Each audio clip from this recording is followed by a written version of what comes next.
Ok, bonjour tout le monde, j'espère que vous allez bien. On se retrouve aujourd'hui pour une nouvelle vidéo où, avec le titre et la miniature, tu l'auras deviné, on va parler d'un objectif pour Sony pour plein format qui n'est pas excessivement cher.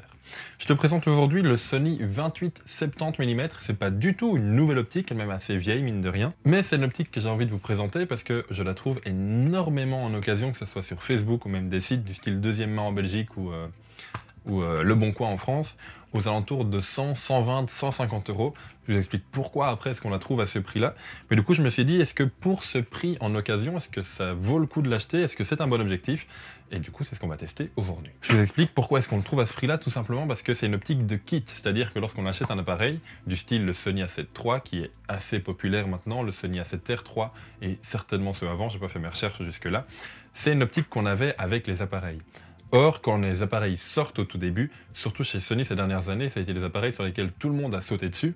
Et donc du coup, les boîtiers nus, les boîtes avec juste les boîtiers nus, se vendaient très très vite et il fallait du coup les réserver pour très longtemps et pour les attendre. Et il fallait du coup les attendre et être patient. Du coup, comme beaucoup, dont moi, on a pris une boîte avec l'appareil et l'objectif de kit qu'on a pris avec, qu'on a très vite laissé sur le côté pour acheter les objectifs bien chers qu'on connaît tous, notamment les Zeiss Batis que j'utilise ou les Sony GM ou G Master ou n'importe quoi. Mais donc du coup, ces objectifs-là, ils ne sont quasi pas utilisés et on les retrouve tout le temps en vente sur internet à des prix genre 100, 120, 150, peut-être 180 euros au grand max, à savoir que neuf, il coûte aux alentours des 300-350 euros, donc en occasion, ça vaut vraiment le coup de le prendre. Et donc du coup, je me suis demandé, tiens, pour ce prix-là en occasion, est-ce que ça vaut le coup de l'avoir dans son sac ou pas?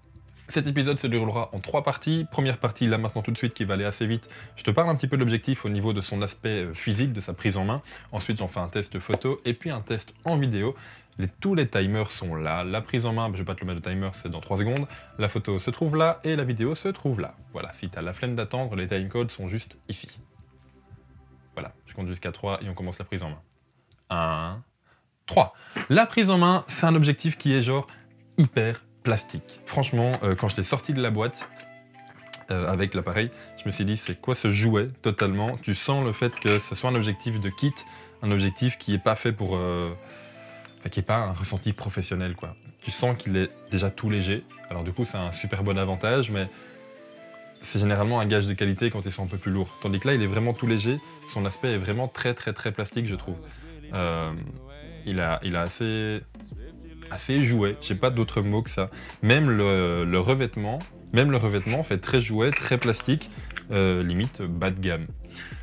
C'est un Sony 28-70 mm à ouverture f3.5 f5.6, donc c'est une ouverture qui glisse, qui n'est pas constante, c'est pas la même sur toute la focale, c'est un zoom, donc comme tu l'as entendu.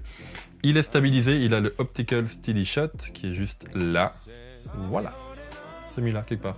Que dire de plus? Pas grand chose. Il a un filtre de 55 mm, autant dire que c'est une toute petite lentille devant.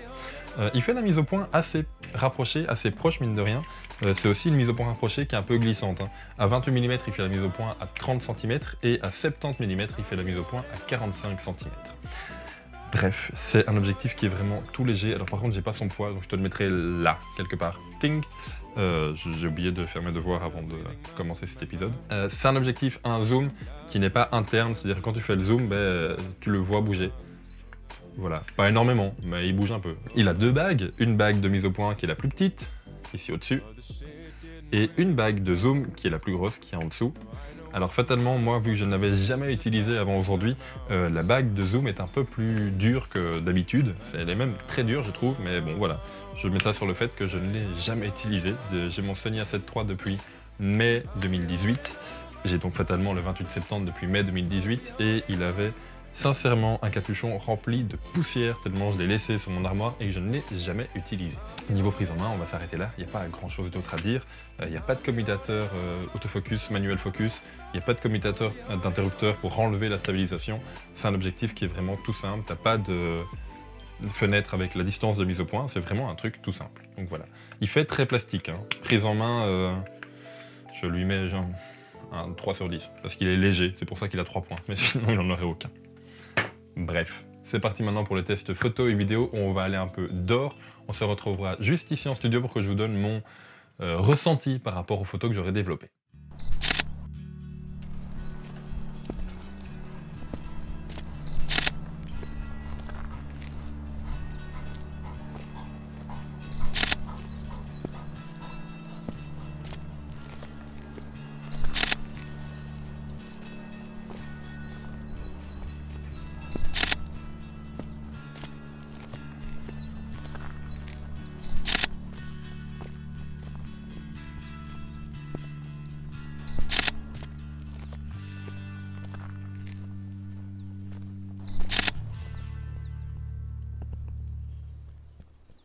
Ok, on se retrouve maintenant en studio. Ouais, ok, j'ai tourné l'intro juste il y a 3 secondes.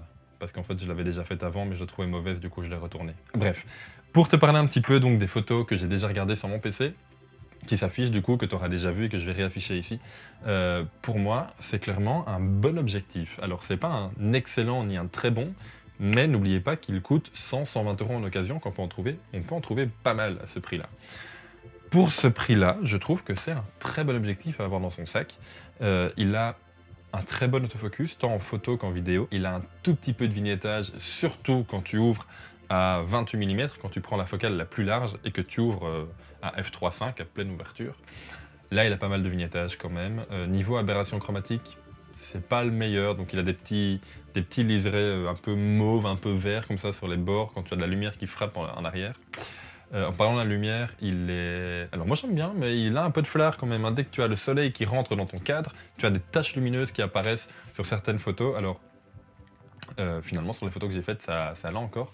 Mais ça se voyait très très fort sur l'écran, je trouve.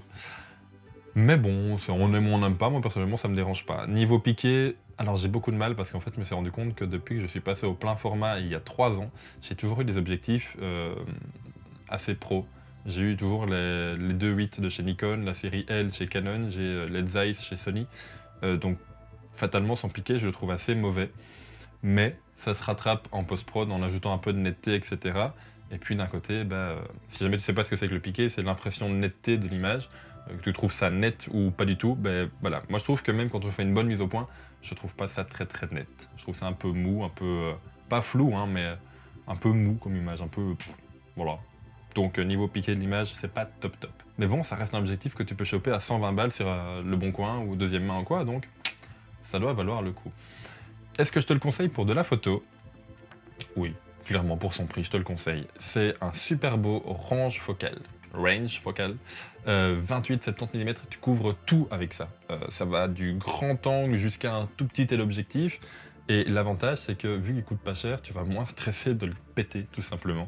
Il va, à mon avis, pas résister du tout à la pluie et des choses comme ça. J'ai pas fait le test parce que, je vais pas dire malheureusement, pour une fois, on a du soleil en Belgique, et surtout au mois de février, il fait super bon aujourd'hui. Mais donc du coup, je l'ai pas testé en conditions sous la neige, sous la pluie, dans la poussière, etc. Pas du tout. La preuve, c'est que j'ai testé une journée entière et qu'il a encore nickel, et même pas un seul coup. Donc voilà. Pour son prix. Pour la photo, je te le conseille. Et on va passer directement maintenant au test vidéo.